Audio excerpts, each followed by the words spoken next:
Sebelum menonton, jangan lupa like, subscribe, dan tekan tombol lonceng. Selamat menyaksikan. Halo Sobat Eljan, jumpa lagi bersama saya Mawar Salem dan di sini sudah ada para panelis kita, ada Bapak Doni Dikezer dan juga ada Bapak Roni Francis di sini, tentunya dalam program L-Talk Empower Life Through Communication. Dan kali ini kita masuk ke dalam topik atau tema mahalnya budaya gengsi. Terkadang ingin menjadi masuk dalam komunitas tertentu ataupun hanya ingin mendapatkan pengakuan menjadikan seseorang merasa harus menunjukkan sesuatu untuk orang lain, bahkan juga tak jarang orang-orang bahkan sampai berbohong agar bisa mempertahankan gengsinya. Nah, kali ini kita dengan masuk ke dalam topik mahalnya budaya gengsi nih Pak. Pernah nggak sih Pak mengalami atau mengalami kejadian di mana orang itu berbohong demi untuk mempertahankan gengsinya? Banyak kalau saya mah. Pelaku atau korban Pak? Ya dua-duanya. Mungkin ceritain dulu dari segi pelakunya dulu. Karena menurut saya wajar ya, Mawar ya, misalnya orang kena ingin mendapatkan memberikan citra positif ya di mata orang lain. Terus ada beberapa peristiwa juga teman saya misalnya karena dia ingin pertemuan bisnis dengan calon mitra kerja, dia sampai harus berkamuflase dengan banyak hal. Dia menyewa mobil, ya kan, dengan jenis tertentu hanya untuk terlihat citranya sangat positif, dan dia lakukan itu demi apa? Satu tujuan agar dapat citra positif dari calon partnernya. Dan itu terjadi, ya kan? Nah, tapi ada juga sih orang yang melakukan itu yang sebenarnya sangat bertolak belakang dengan kenyataan hidupnya, ya kan? Yang memang dia setiap keluar rumah dia menjaga gengsi, biar apa? Biar orang melihat bahwa dia memang hidupnya seperti apa yang dia ingin contohkan itu. Tapi enggak, sebenarnya tidak seperti itu. Nah, kalau menurut saya itu yang bahaya, hati-hati. Kalau dari sisi pelakunya ya kan, tapi kalau dari apa? Kalau lawan pelaku apa dong? Korban. Korban. Korban mas, saya juga jadi korban. Ya, cuma kadang ya kita tidak merasa jadi korban sampai akhirnya tiba-tiba pelakunya itu kemudian menunjukkan tabiat aslinya. Tapi kalau dipikir-pikir berbohong untuk mempertahankan gengsi, korbannya nggak ada ruginya nggak sih kayaknya? Nah, gimana tuh? Maksudnya dari korban ya? Nah, Iya, dari sisi korban ya. Yang dibohongi gitu. Maksudnya dia merasa tertipu atau bagaimana? Ya kalau cuma kalah gengsi doang ya nggak apa-apa lah. Kalau cuma merasa tertipu, maksudnya nggak ada efek lain selain merasa tertipu gitu? Ya justru kalau namanya korban, dia selain merasa tertipu pasti ada hal lain lagi. Kalau cuma merasa tertipu, wah kena prank, cuma gitu doang. Atau kalau misalnya anak-anak zaman sekarang cuma bilang bercanda. Enggak, zaman sekarang kan banyak yang bohong kayak, oh gue punya mobil sekian, gue punya duit sekian di ATM, yang nggak ada. Kayak kalau bohong pun ya udah gitu, nggak ada efek apa-apanya. Ya, tapi kalau dari segi korbannya pasti ada kena. Jadi pas waktu lagi gitu, kenapa yang si pelaku ini berbohong? Oh, gue punya kayak gini-gini. Tujuannya, gue pengen bisnis sama dia ya. Nah itu yang sering terjadi, makanya orang memoles gengsinya karena punya tujuan. Misalnya biar ingin tampak sukses di mata orang lain dan tujuannya ingin meraup keuntungan dari orang tersebut. Ya misalnya aku kan setiap ketemu Mawar gitu kan berusaha untuk menampilkan bahwa aku itu orang sukses gitu kan. Wah, dengan segala cara gitu kan. Dengan menggunakan hal-hal kebendaan ya kan, hal-hal yang materialistik sehingga Mawar, oh ini nih sukses nih. Jadi kalau gua bisa sama dia pasti bisa ikut sukses gitu kan. Tapi tujuannya apa? Mawar dulu store dulu nih modal. Ya kan? Nah, nanti setelah itu kemudian ternyata karakter aslinya terlihat. Jadi dia melakukan itu hanya untuk mencari korban atau mangsa. Dan ada beberapa kasus kan, para orang yang katanya apa itu namanya sultan-sultan yang ternyata palsu, ya kan? Ternyata hanya coba buat ngumpulin duit dari korbannya. Nah itu yang tadi kalau menurut saya Mawar tanya, yaitu korban lanjutan, tertipu dari penampilan, termakan gengsi orang, sampai akhirnya hilanglah ratusan juta. Wow. Iya. Nah mungkin juga mesti kita lihat lagi dari segi yang lain lagi nih Mawar ya. Jadi kalau misalnya orang itu kalau zaman sekarang lebih suka yang disebut dengan namanya personal branding. Oh, iya kan? Bahasa kerennya. Bahkan kalau anak-anak kuliahan aja udah ngomong, ih buat personal brand gua dong. Pas kayak gimana? Benar-benar. Nah itu yang membuat orang itu kadang-kadang mereka harus menutupi itu untuk gengsinya. Mereka harus membayar sesuatu. Nah tujuannya ada nggak buat mereka? Ya pasti ada tujuannya. Nah saya ingat waktu lagi zaman dulu ya, bro, dulu ketika lagi jalanin namanya MLM. Nah waktu namanya di MLM orang mau langsung ini nggak sih namanya mau langsung beli dari kita nggak? Enggak. Orang kaya mau beli dari kita, dia lihat dulu, udah selevel atau kagak sama dia, ya kan? Makanya kadang-kadang suka begini, suka dibilang di salah satu kedai kopi yang sering banget mungkin orang Indonesia sering nongkrong di situ, nah, itu menjadi pusatnya para orang-orang MLM. Buat datang ke situ gimana? Karena mereka nggak punya namanya tempat khusus, kantor nggak ada, ya. Dan di situ kan udah langsung kelihatan. Minimal itu tempat kedai kopi, udah cukup terkenal, orang juga kalau datang situ juga nggak malu-maluin. Bahkan ada yang lebih parah lagi, ini cerita yang the real story ya, bahwa dia nggak bisa pesen satu cangkir kopi, tapi kalau misalnya kita lihat namanya di kedai kopi, kita kan harus pesan dulu. Dan sistemnya bukan open bill, sistemnya adalah kita bayar baru dikasih. Nah, gimana caranya dia datang sebelum hari perjanjiannya. Bukan hari perjanjian, jam perjanjiannya. Iya, datang lebih awal. Datang lebih awal dan dia datang ada orang yang keluar ya dari sana dan ternyata kopinya masih ada sisa sedikit. Dia duduk di situ. Nah, dia duduk di situ. Ya, dia hunting tempat ya. Dia seolah-olah punya dia itu ya. Seolah-olah punya dia. Tapi sampai selesai dia nggak minum-minum karena punya orang kan. Iya. Seolah-olah dia mau minum dia, tapi nggak pernah diminum sebenarnya kan. Ditarik, ngomong lagi, taruh lagi, ngomong lagi, taruh lagi. Tujuan buat apa? Orang ngeliat, lu kalau misalnya di situ aja udah berani nongkrong beli minum kopi doang aja udah harga segitu loh. Kira-kira wah ini orang bisa sukses atau kagak? Jadi kalau dia bilang wah cerita Pak, saya udah jalanin ini udah lama kayak gitu, orang percaya dong sama dia. Wah mungkin bener. Itu di bisnis multi level marketing misalnya, karena kan dia harus meyakinkan orang lain. Dalam beberapa bisnis juga sebenarnya pencitraan itu penting ya. Kenapa? Karena ujung-ujungnya kan orang mau berbisnis karena ingin mendapatkan benefit atau manfaat atau paling tidak keuntungan. Cuan gitu kan. Ya kalau dia datang ke gue udah ngajak bahwa kita bisnis ini menguntungkan ya, bisa bikin kaya raya, ya lu aja kagak kayak gitu ya kan. Datangnya aja udah susah kayaknya, penuh penderitaan gitu kan. Gimana lu mau meyakinkan gue ketika misalnya lu memberikan iming-iming janji tapi lu sendiri tidak membuktikan ya kan dari pengalamanmu. Jadi banyak orang yang rela melakukan itu. Kenapa? Mungkin dia belum punya portofolio. Terus yang kedua dia belum punya testimoni. Dia baru mau memulai melakukan bisnis tapi dia yakin ya ini worth it, ini bisa mencapai sebuah kesuksesan. Ya kan? Jadi dia berkamuflase, mungkin bahasa kurang tepat, tolong dipikirkan ya. Dia melakukan upaya itu untuk bagaimana caranya biar orang yang ketemu dia, orang lihat dia, impresinya, image-nya, wow, ini orang sukses, ya kan? Dan itu ada jasanya loh bro. Ada jasa misalnya menyewakan kantor, hanya untuk kepentingan meeting.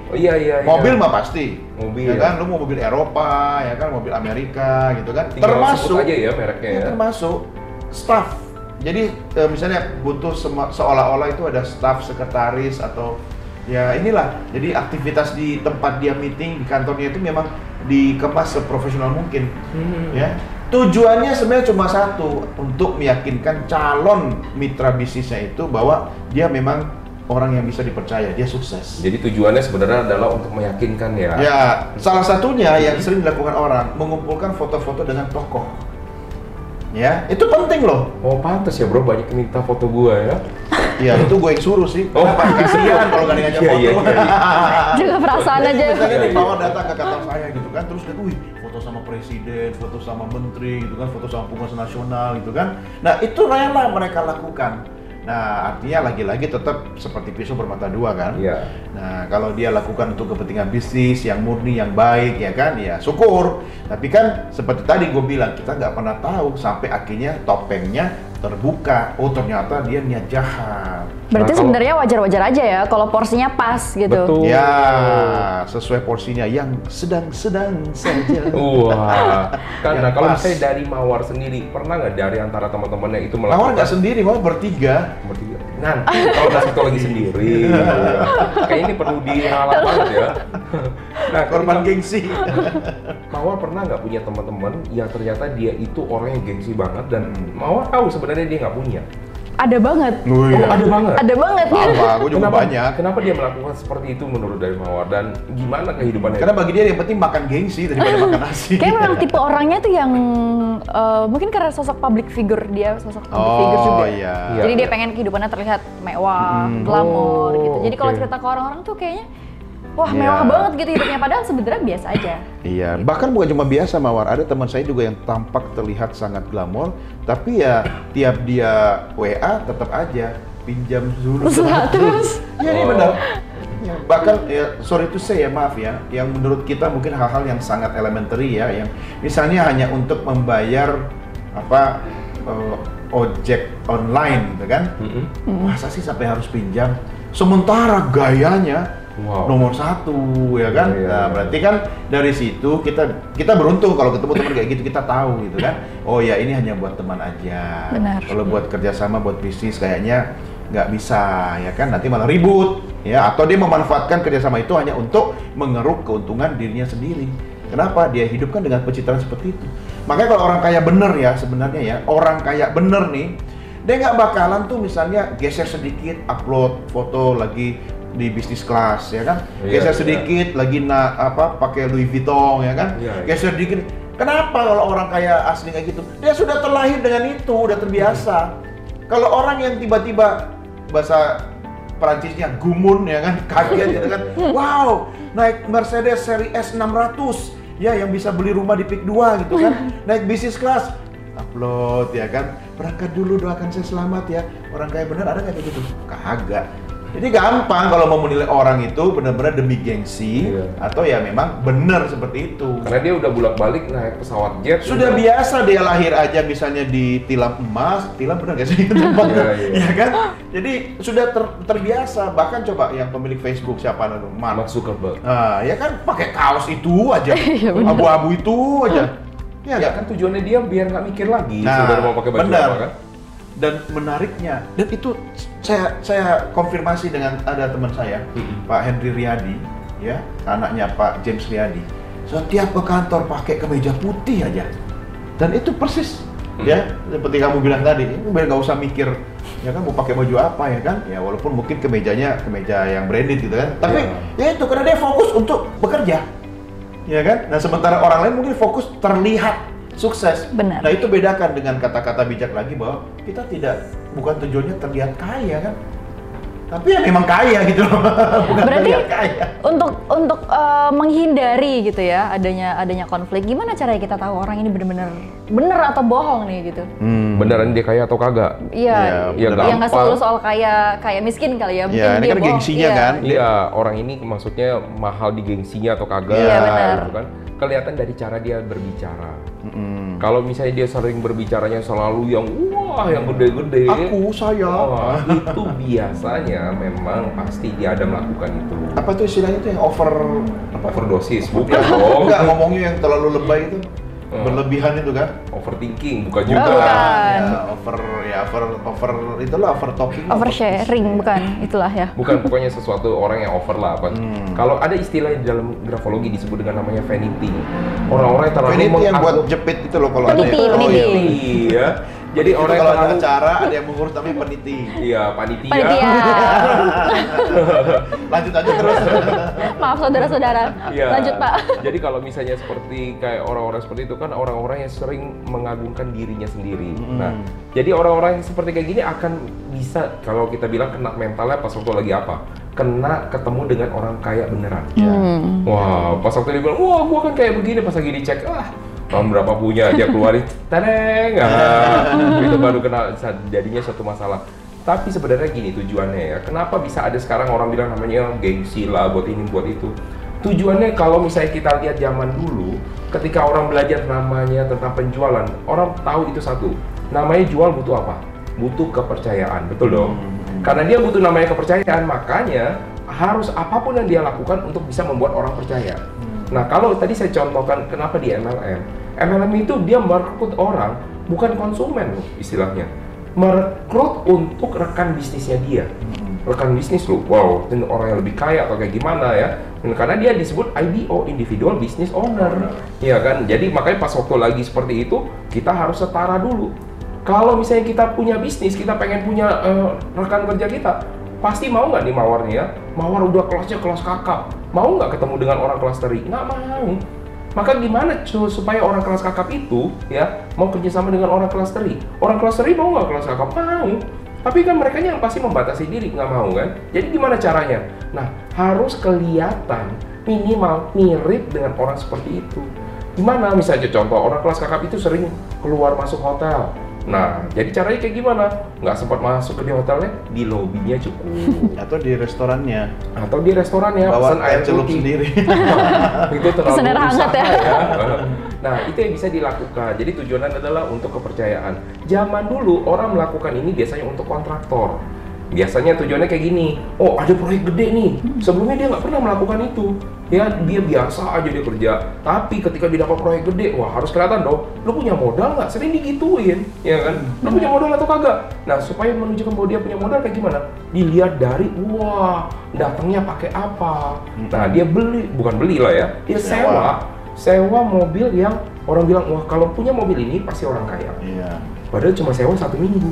Itu sering banget dilakukan. Tetap butuh modal kan? Tetap butuh modal, tapi kan minimal modal sewa. Iya. Dapat kontraknya, dia balik lagi, mungkin dengan pakai mobil yang biasa. Iya. Tapi akhir ujung-ujungnya dia kumpul-kumpulin, baru dia bisa dapat. Iya, Tapi mungkin berarti dia kan- sudah hitung kali ya dari biaya investasi yang dia keluarkan di awal itu sudah tercover dengan bisnisnya nanti gitu kan, keuntungannya gitu. Tapi berarti kan orang-orang itu banyak yang memaksakan kehendak jatuhnya. Berbahaya nggak sih kayak gitu tuh Pak? Kalau menurut Ujung-ujungnya? gue, kalau yang memaksakan kehendak itu yang memang hanya ingin terlihat wah atau lebih dibanding orang lain, ya. Tapi kalau dia punya target seperti ingin meyakinkan orang lain untuk bekerja sama-sama dia, itu kan bukan dia tiap hari dia lakukan. Misalnya, aku mau ketemu Mawar nih, ya Mawar harus yakin nih sama bisnisku gitu kan. Waduh, ketemunya di suatu tempat yang dimana kita harus turun di lobi, ya kan? Aku harus sewa, ya kan? Biar sama-sama bisa kelihatan ya. Iya, itu ada strategi. Saya juga kadang melakukan itu kan, kalau bisa sama orang itu kan, kita yang pilih tempat misalnya, biar apa? Kita bisa lihat dari jauh. Ya, dia turun di mana, dia naik apa gitu kan. Salah satunya juga kita lakukan hal yang sama. Artinya ketika orang bisa melakukan untuk bikin orang lain, kita kan juga bisa dong untuk menilai orang dari apa yang dia lakukan kan. Nah, kalau dia memang serius untuk mendapatkan pekerjaan itu, dia pasti melakukan professional grooming yang baik. Ya, yang mungkin nggak pernah ke salon, dia ke salon biar tampak rapi gitu kan. Dia belok kanan dulu ke supermarket semprot parfum ya kan. Kemudian baru dia yakinkan dengan cara secara terlihat ya kan, looknya. Karena kalau dia turun dari mobil beda dengan ketika dia turun dari angkot. Sementara dia mau bicara tentang bisnis 3 triliun. Wow. Ya kan? Karena ada yang mengatakan juga kata-kata bijak yang saya sering sampaikan itu adalah, kalau kamu mau ke bank pinjam uang, kalau kamu mau ke bank ambil kredit, maka berpenampilanlah seperti kamu pemilik bank itu. Ya kan? Kalau kamu datang sudah mau minjem uang 100 miliar, gayamu, ya maaf ya, misalnya lusuh, lecek, kelihatan kok kere, nggak dipercaya. Ya kan? Jadi itu yang dilakukan oleh orang-orang. Makanya pengusaha kan terlatih tuh. Dia menang satu, dapat kredit 10 juta ya kan. Dia ubah gaya pendekatannya ya kan. Begitu terus naik sampai tiba-tiba dia mau ambil kredit 3 triliun misalnya kan. Dia sudah bukan datang ke bank. Orang kepala cabang banknya dia undang makan siang. Iya kan? Betul. Beda kan? Di restoran tertentu, bahkan mungkin dijemput dengan mobil tertentu dan sebagainya. Nah, kalau kalau memang tujuannya, dia punya tujuan untuk membangun istilahnya impresi dan membangkitkan kepercayaan dari orang lain untuk tujuan bisnis misalnya gitu kan, nggak apa-apa sih. Yang bahaya itu adalah kalau dia sebenarnya tidak seperti itu, dia memalsukan, fake ya kan, kelihatan gengsi gitu, tapi akhirnya dia tidak sadar seperti itu bahaya. Nanti malah lama-lama bisa nggak sih bro, dia seperti hidup dalam dunia jadi kepribadian ganda gitu loh. Oh bisa. Bisa kan? Bisa. Nah mungkin saya ada mau cerita satu lagi nih ya, tentang orang yang akhirnya dia hidup dari gengsinya, akhirnya malah dia hancur bisnisnya. Nah jadi ada satu orang yang gini, kalau misalnya dia tuh orangnya dulu suka motoran. Ini ada satu babi di sini cerita real ya, dia suka motoran. Motor gede? Ya sukanya pasti motor gede kan, tapi karena dia belum punya motor gede, dia motor kecil dulu, ya kan. Nah, di beberapa hal dia ternyata bisnisnya makin lama makin bagus. Wah, hasratnya mulai timbul dong. Wah, gua mau masuk dong sama komunitas gua nih, komunitas moge-moge. Dia beli satu, ya moge ya. Wah, gabung dengan namanya komunitas. Oh, ada iuran dong. Nggak bisa gini dong bos, ya kan ada iuran dulu, bayar. Udah ikut iuran, nggak cuma cukup sampai di situ doang aja, ikut bareng-bareng touring misalnya kayak gimana. Udah sampai touring, ketemu nongkrong, terus dibilang apa lagi, Wah bos, lu nggak ganti spare part ini, lu nggak ganti helm, lu cuma begitu doang aja. Banyak ternyata yang harus dirubah. Akhirnya apa yang terjadi? Seluruh bisnisnya dia, namanya itu dia cuma buat masuk, buat dia senang-senang, having fun. Dia punya namanya kenalan, akhirnya seluruh usaha dia keuntungannya buat ngebiayain itu. Ngebiayain gaya hidup. Gengsinya dia itu. Biar bisa diterima sama komunitasnya. Komunitas. Akhirnya apa yang terjadi? Bisnisnya kan nggak ada lagi nih. Darah untuk namanya bisnis adalah cash flow-nya. Kalau semua ditarikin buat beli dari itu, apa yang terjadi lama-lama bisnisnya? Makin lama makin susah kan? Nah akhirnya bisnisnya makin lama makin tutup. Akhirnya dia sadar, dia berhenti dari komunitas, balik lagi ke bisnis. Dia tidak pernah masuk komunitas itu Dia lagi. bikin komunitas baru, komunitas motor kecil. Jadi iurannya lebih kecil. Betul. Nah itu tapi yang saya bilang tadi bahwa kalau misalnya kita namanya menghidupi namanya gengsi, maka siap-siap dengan namanya resiko. Kalau tujuan kita cuma untuk demi gengsi doang aja menunjukkan kita udah nyampe di situ. Banyak banget orang yang baru, kalau saya bilang ya, baru nyampe taraf tertentu tapi pengen langsung dilihat. Tapi tujuannya buat apa sih? Orang ketika udah lihat, udah nyampe, terus emang nggak dikasih apa? Nggak ada. Dikasih selamat bro, bisa kayak gitu. Udah 1 kali doang aja kan, dapat uang. Dapat sertifikat kali ya? Iya, sertifikat juga gengsi kagak, award ya. kan. Padahal pas waktu lagi dia lagi susah, nggak ada yang nolongin dia. Tapi ini juga berperan sih kalau menurut gue ya, media sosial dengan konten-konten yang menampilkan hal-hal yang terlalu materialistik kan. Jadi banyak hal yang dalam dunia serba insan ini, sukses seseorang diukur dari hal-hal yang seperti itu. Betul. Jadi orang berpikir karena setiap hari dicekoi dengan informasi yang sangat dahsyat itu kan, ya indikator kesuksesan seseorang salah satu diukur dari hal-hal yang gengsi tadi. Benar. Ya, Ini kan? saya bilang namanya functional twist. Jadi ketika misalnya fungsi sosial media pertama untuk apa sih? Mengabadikan. Awalnya kan untuk itu, mengabadikan momen-momen tertentu. Mengabadikan, dia pernah mendapatkan sesuatu. Tetapi dengan adanya zaman sekarang, komentar netizen luar biasa. Iya, ajang narsis dan julid ya. Iya, karena dia sangat peduli dengan komentar-komentar itu. Akhirnya dia menjadikan itu sebagai citra Iya. dia. Malah paling gampang apa? Kunci aja kalau komentarnya ya. Iya. Kenapa nggak di account-nya aja ya? Hah? Ya, atau dia kunci akunnya hanya Oh iya, untuk benar keluarganya juga. aja. Ya kan? Kenapa kita malah bahas akun ya? Iya. Mungkin di sini kita ada jual beli akun. Tapi emang sekarang banyak orang yang berlomba-lomba menunjukkan gengsinya melalui sosial media ya memang Iya, sekarang. karena mereka butuh panggung dan pengakuan. Kan saya nggak tahu ya dari aspek NLP seperti apa. Karena orang itu merasa ya manusia kan manusiawi lah ya. Itu yang merasa dihormati, diakui, merasa lebih gitu kan. Nah menurut aku ya, karena hadirnya media sosial itu malah mempercepat dan memperbesar kecenderungan orang untuk memenuhi hasratnya tadi. Kenapa? Banyak pembanding. Mereka melihat kan, yang tadinya mungkin orang, nggak penting lah gua punya tas Louis Vuitton, tas dari pasar swalayan juga sama aja gitu kan. Tapi karena dibombardir dengan informasi seperti itu dan dianggap sebagai sebuah kewajaran, ya kan? Nah akhirnya dia kemudian, wah boleh juga nih, ya kan? Beli tas bermerek gitu kan. Padahal fungsinya sama kan. Nah contoh kayak mobil, makanya mobil Eropa sama mobil Jepang kan beda kan. Mobil Jepang kan lebih ke fungsional bro. Betul. Ya kan? Nah, kalau mungkin dia dulu saya lagi fokus pada membangun bisnis, mungkin carinya mobil Eropa. Kenapa? Sedan, ya kan, ketemu orang, wah, image-nya gimana? Kalau sekarang kan nggak bisa, anaknya banyak. Masa motor di bagasi, ya kan? Pasti mobil keluarga, MPV gitu kan, yang 7 atau 8 seater gitu kan. Mungkin mempertimbangkan ke depannya mobil box mungkin? Saya rencana begitu, malah saya mau di minibus. Ya, Minibus. mau jadi Iya. supirnya. Boleh juga. Jadi fungsional gitu kan. Soal gengsi mungkin sudah lewat kali ya. Kecuali kalau misalnya nih dalam konteks di luar pribadi, yaitu tadi saya ingin membangun sebuah entitas bisnis yang baru, ya kan? Punya pabrik parfum misalnya, atau apa itu bisnis estetika, ya kan? Kecantikan. Iya penting dong. Benar, Ya kan? Tapi memang tujuannya itu untuk apa? Marketing, sales, collaboration, ya Oke. kan? Nah, Mawar misalnya mengendorse sebuah produk, pasti kan dapat fasilitas dong. Ya masa misalnya dapat sponsor fashion, terus bikin kontennya pakai daster, ya kan pasti dia nggak setuju dong, ya kan ya. Lu harus berpenampilan sesuai dengan brand image-nya corporate kami, gitu kan. Nah itu beda. Ya, setelah itu kan Mawar kembali ke kesehariannya. Nggak mungkin juga kan tidur, mandi masih pakai dress dari sponsor kan? Ya biasa aja. ya tetap kembali. Nah, menurut aku itu masih wajar. Oke. Tapi kalau dia sampai kebawa mimpi, sampai dia merasa, aku memang ini harus seperti yang gengsi yang aku tunjukkan itu, lama-lama sakit jiwa. Betul.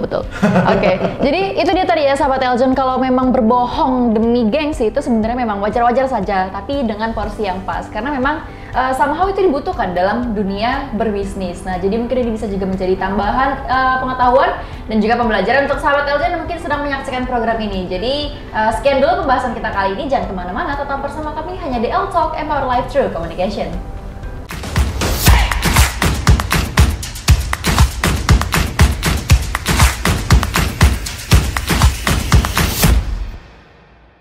Kalian sudah nonton, nah jangan lupa like dan juga subscribe. See you. Dah.